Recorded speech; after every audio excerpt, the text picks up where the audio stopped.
भारत माता की। भारत माता की। भारत माता की। নমস্কার। আপনারা কেমন আছেন? জয় জোহার। জয় গোরাम। बीधिरी। खड़गेश्वर महादेव, जाडेश्वर महादेव, मां सर्वमंगला, मां महिषासुर मर्दिनी, ऐसे अनेक तीर्थ क्षेत्रों की इस धरती, मैं उस धरती और धरती के लोगों को प्रणाम करता हूं। इस धरती ने राष्ट्र सेवा में शहीद खुदीराम बोस, क्रांतिकारी हेमचंद्र कानूनगो, वीरेंद्रनाथ शासमल, निर्मल जीवन घोष, ऐसे अनगिनत क्रांतिकारी दिए। यहां के संथाल आंदोलन ने भारत की आजादी में बहुत अहम भूमिका निभाई है। ये धरती भारत मां के महान सपूत ईश्वर चंद्र विद्यासागर जी की भूमि है। इस भूमि को मां शारदा देवी, रानी रासमोनी, देवी चौधरानी जैसी अनगिनत विभूतियों ने धन्य किया है। कादम्बिनी गांगुली और चंद्रमुखी बासु ने यहां की विलक्षण प्रतिभा का प्रकाश बिखेरा है। इसी क्षेत्र में देश की आजादी के लिए शहीद हुई माता स्वरूपा मातंगिनी हाजरा ने नारी शक्ति का सबसे बड़ा आदर्श प्रस्तुत किया है। मैं इस धरती का वंदन करता हूं। ये मेरा सौभाग्य है कि आज इतनी बड़ी संख्या में आप सभी बीजेपी को आशीर्वाद देने आए हैं। आपका ये उत्साह साफ साफ कह रहा है, बंगाल में इस बार बीजेपी सरकार। बंगाल में इस बार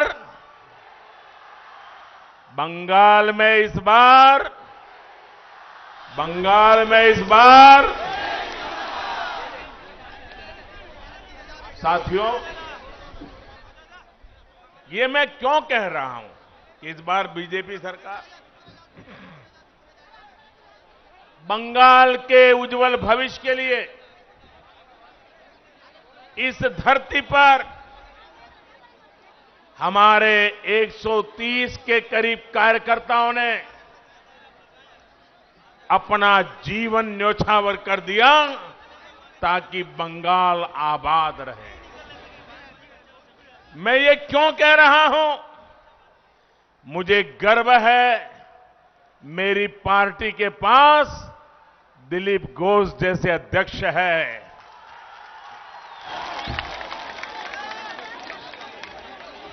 आज पार्टी को जिताने के लिए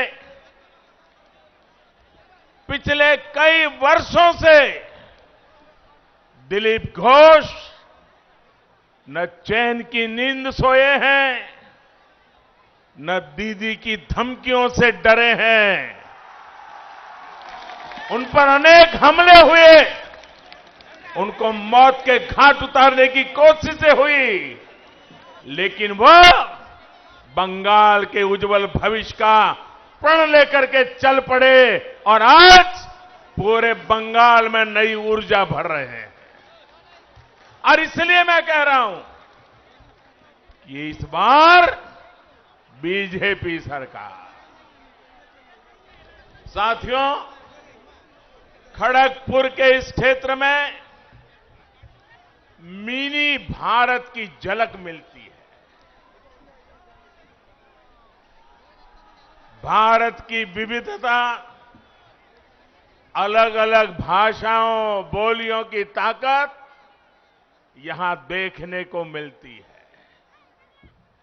खड़गपुर का इतना लंबा रेलवे प्लेटफॉर्म, भारत की पहली आईआईटी इस भूमि का गौरव बढ़ाते हैं। भारतीय रेलवे को मजबूती देने में यहां के लोगों का बहुत बड़ा योगदान रहा है। इस ऐतिहासिक भूमि पर मैं आप लोगों को असोल परिवर्तन का विश्वास दिलाने आया हूं। असोल परिवर्तन। आपने कांग्रेस के कारनामे देखे हैं, वाम दल की बर्बादी को अनुभव किया है और टीएमसी ने आपके सपनों को कैसे चूर चूर किया, पिछले 70 साल में यही देखा है। मैं बंगाल वासियों के कहता हूं, आपने 70 साल तक अनेकों को अवसर दिया है। हमें 5 साल का मौका दीजिए, हम 70 साल की बर्बादी को मिटा करके रहेंगे।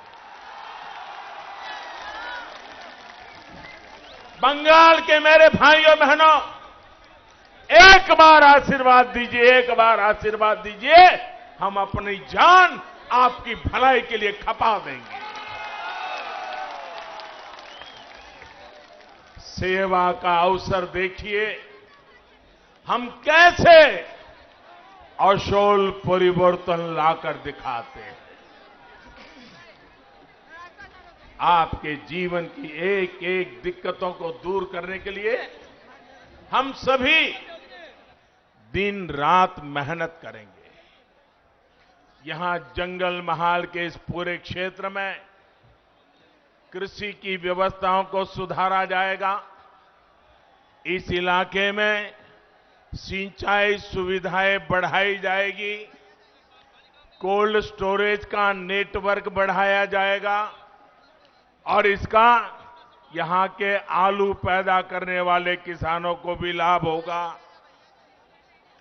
हम छोटे उद्योगों को आगे बढ़ाएंगे, उनके लिए भी सभी प्रक्रियाओं को आसान बनाएंगे। हम इस क्षेत्र में स्वास्थ्य सेवाओं को सुधारेंगे, गांव-गांव में सड़कों का विस्तार करेंगे। हम इस क्षेत्र में शुद्ध पानी की समस्या को हल करेंगे। हर घर में पाइप से साफ जल पहुंचाएंगे। हम आदिवासी वनवासी संस्कृति की रक्षा के साथ उनकी भाषा, उनके गौरव को एक नई ऊंचाई देने के लिए प्रतिबद्ध है। साथियों, मैंने ब्रिगेड मैदान में कहा था कि बंगाल का बीजेपी पर कर्ज है। बीजेपी जनसंघ से निकली पार्टी है। जनसंघ के जन्मदाता नाम की, जनसंघ जन्मदाता जन्मदाता नाम की, जनसंघ जन्मदाता नाम होच्छे श्यामा प्रसाद मुखर्जी। जनसंघ के जनक इसी बंगाल के सपूत थे। इसलिए अगर यहां सही अर्थ में कोई बंगाल की पार्टी है तो वो सिर्फ और सिर्फ बीजेपी है। बीजेपी के डीएनए में आशुतोष मुखर्जी और डॉक्टर श्यामा प्रसाद मुखर्जी का आचार, विचार, व्यवहार और संस्कार है। इन्हीं संस्कारों को लेकर हम बंगाल के हर क्षेत्र को विकास की नई ऊंचाई पर पहुंचाना चाहते हैं। हम सिर्फ बंगाल में कमल ही नहीं खिलाना चाहते, बल्कि बंगाल के लोगों का भविष्य उज्जवल बनाना चाहते हैं।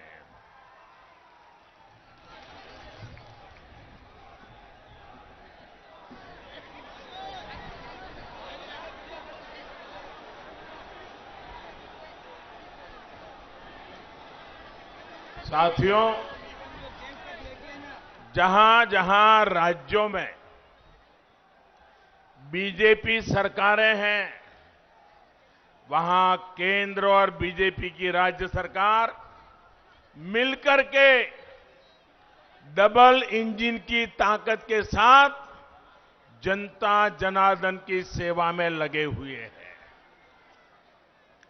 आप मुझे बताइए, अगर कहीं कोई गाड़ी, कोई बस कीचड़ में या गड्ढे में फंसी हो, अगर उसको बाहर निकालना हो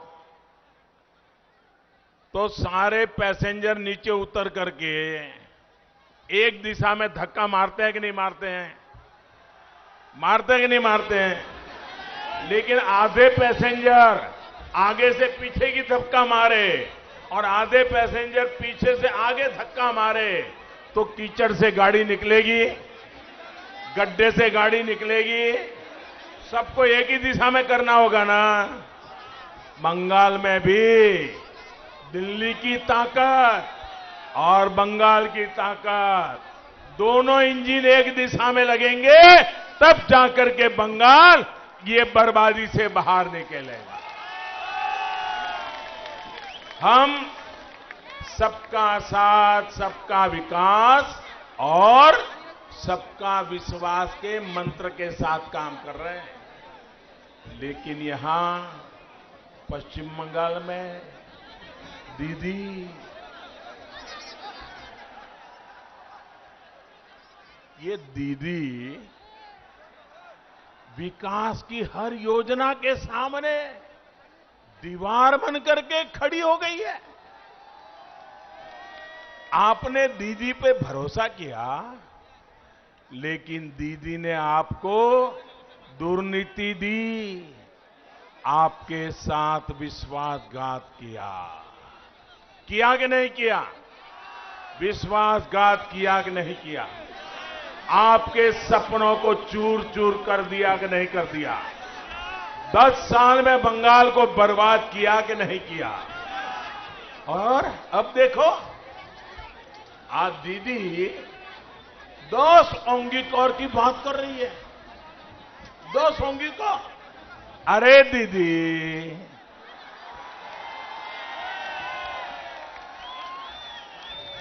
बंगाल के लोगों ने आपको 10 साल सेवा का अवसर दिया था, लेकिन आपने उन्हें लूट मार से भरे 10 साल दिए। आपने उन्हें 10 साल का भ्रष्टाचार दिया। आपने उन्हें 10 साल का कुशासन दिया। साथियों, आप मुझे बताइए, यहां केंदू पत्ता बेचने के लिए भी कट मनी देना पड़ता है या नहीं देना पड़ता है? कट मनी देना पड़ता है कि नहीं देना पड़ता है? आदिवासियों को भी देना पड़ता है कि नहीं देना पड़ता है? गरीब को भी देना पड़ता है कि नहीं देना पड़ता है? मजदूर को भी देना पड़ता है कि नहीं पड़ता है? बंगाल में ये कटमनी का सिस्टम बंद होना चाहिए कि नहीं होना चाहिए? ये बर्बादी जानी चाहिए कि नहीं जानी चाहिए? साथियों,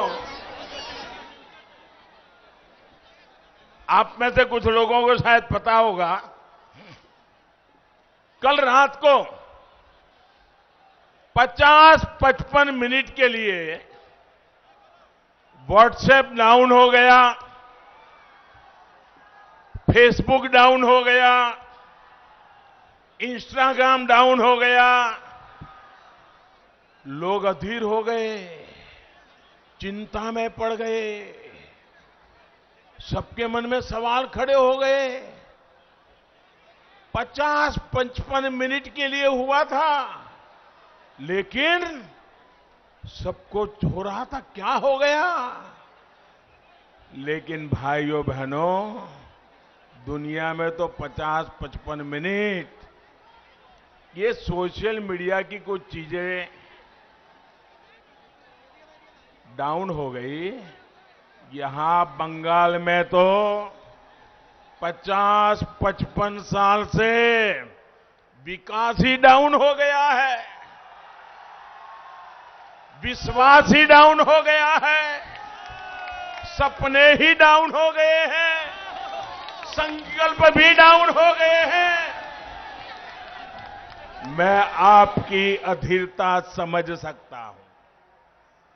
भाइयों और बहनों, पहले कांग्रेस, फिर लेफ्ट और अब टीएमसी ने बंगाल के विकास को अवरुद्ध करके रखा है। दीदी का भी ट्रैक रिकॉर्ड दलित, आदिवासी, पिछड़ों का हक छीनना, दलितों का हक छीन लेना, आदिवासियों का हक छीन लेना, पिछड़ों का हक छीन लेना, गरीबों का हक छीन लेना और वोट बैंक की राजनीति के लिए तुष्टीकरण करते रहना, यही इनका खेल चला है। दीदी ने बंगाल के युवाओं के, यहां की युवा पीढ़ी के बहुत कीमती 10 साल छीन लिए हैं। दीदीर पार्टी होच्छे निर्ममतार पाठशाला। दीदीर पाठशालाते सिलेबस होच्छे तोलाबाजी।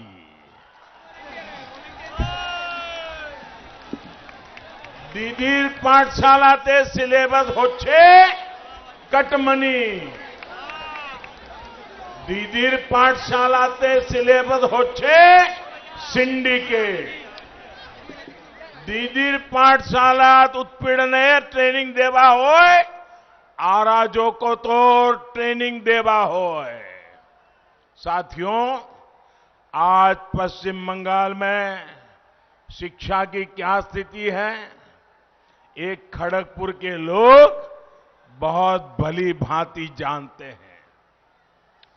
शिक्षक भर्ती के नाम पर यहां का युवा कोर्ट कचहरी के चक्कर लगाने के लिए मजबूर है। भर्तियों के लिए जो बोर्ड, जो कमीशन बनाए गए, उन्हें भी टीएमसी काडर के हवाले कर दिया गया है।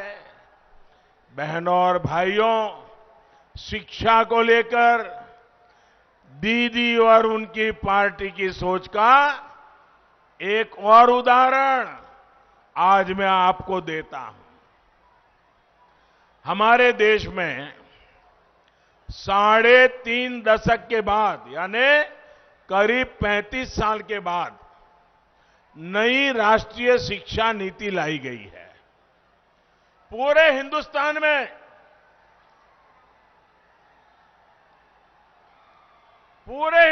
में ये नई शिक्षा, राष्ट्रीय शिक्षा नीति की तारीफ हो रही है और इसका मकसद है 21वीं सदी की जरूरतों के अनुसार शिक्षा में बदलाव हो।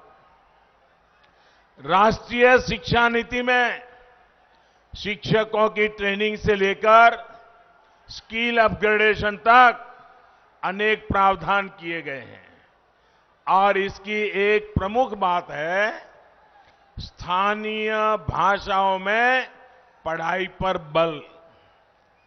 टेक्निकल एजुकेशन हो, मेडिकल की पढ़ाई हो या फिर प्रोफेशनल कोर्स, इन सब में स्थानीय भाषाओं पर जोर दिया गया है। हम चाहते हैं कि गांव और गरीब का बच्चा और भी आसानी से डॉक्टर, इंजीनियर, मैनेजर, किसी कंपनी का सीईओ बन सके। आप मुझे बताइए भैया, गरीब का बच्चा भी डॉक्टर बनना चाहिए कि नहीं बनना चाहिए? गरीब का बच्चा भी इंजीनियर होना चाहिए कि नहीं होना चाहिए? गरीब की बेटी भी अपने सपने पूरे कर सके, ऐसी व्यवस्था होनी चाहिए कि नहीं होनी चाहिए? लेकिन भाषा के कारण उसके सपने चूर चूर हो जाते हैं। हमने कहा है गरीब का बच्चा भी डॉक्टर बन सके, उसलिए उसकी भाषा में हम पढ़ाएंगे और उसको डॉक्टर बनाएंगे। लेकिन दीदी को तो इसका भी विरोध है। दीदी की सरकार नई राष्ट्रीय शिक्षा नीति को लागू करने में मना कर रही है, आना कर रही है। दीदी को पश्चिम बंगाल के लाखों युवाओं के भविष्य की, उनके कैरियर की कोई चिंता नहीं है। मैं बंगाल के नौजवानों को भरोसा देता हूं। मैं बंगाल की माताओं बहनों को भरोसा देता हूं। मैं बंगाल के दलितों को, बंगाल के आदिवासियों को, बंगाल के पिछड़े लोगों को, बंगाल के गरीब लोगों को आश्वासन देना चाहता हूं। अब दीदी को बंगाल के युवाओं के भविष्य के साथ नहीं खेलने दिया जाएगा। वो कहती रहे खेला होवे,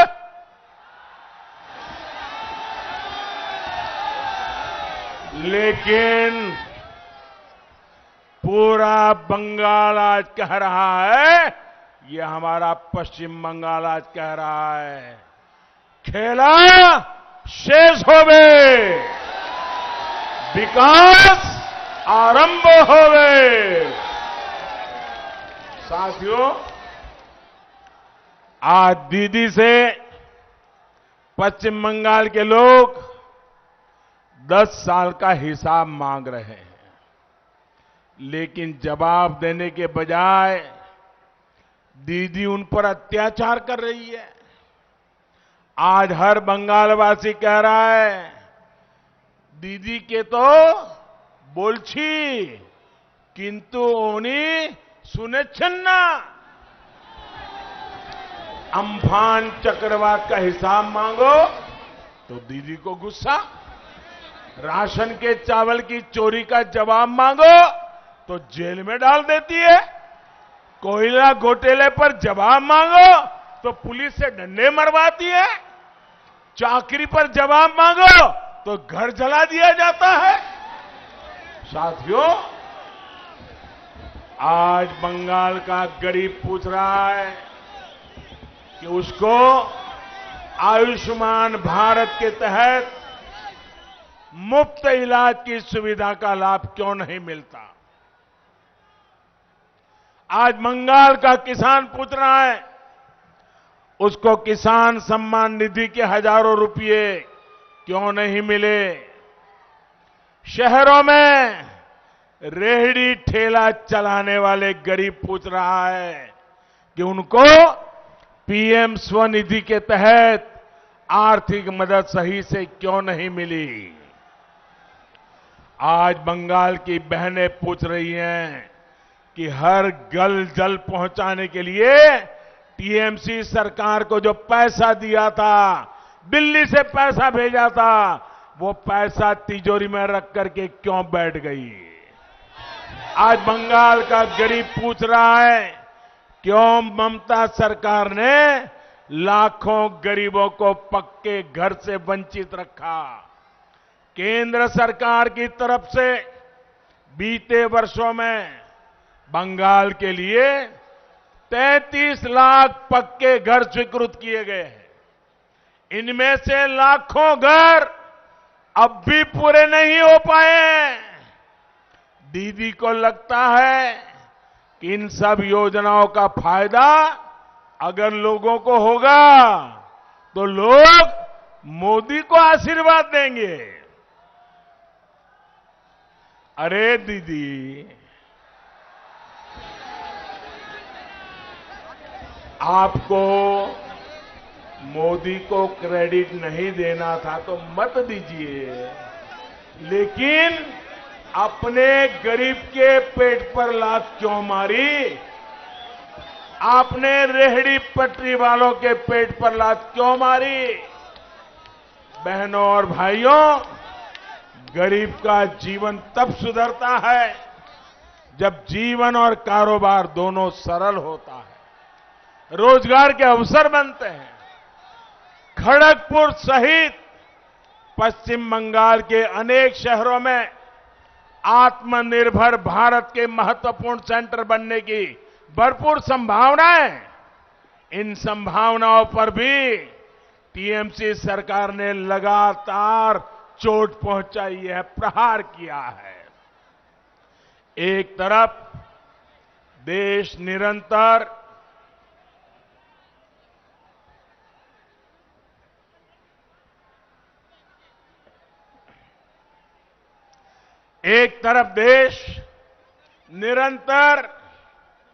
सिंगल विंडो सिस्टम की तरफ बढ़ रहा है। सरकार के अंदर सिंगल विंडो सिस्टम इसलिए ताकि कारोबारी को, उद्यमी को यहां वहां भटकना न पड़े। लेकिन पश्चिम बंगाल में एक अलग तरह का ही सिंगल विंडो सिस्टम बना दिया गया है। यहां एक अलग प्रकार का सिंगल विंडो है। बंगाल वालों को पता है, देशवासियों को अभी पता नहीं है इसका। ये सिंगल विंडो क्या है? बंगाल में सिंगल विंडो है भाइपो विंडो। बंगाल में कौन सा सिंगल विंडो है? बंगाल में कौन सा सिंगल विंडो है? भाइपो विंडो।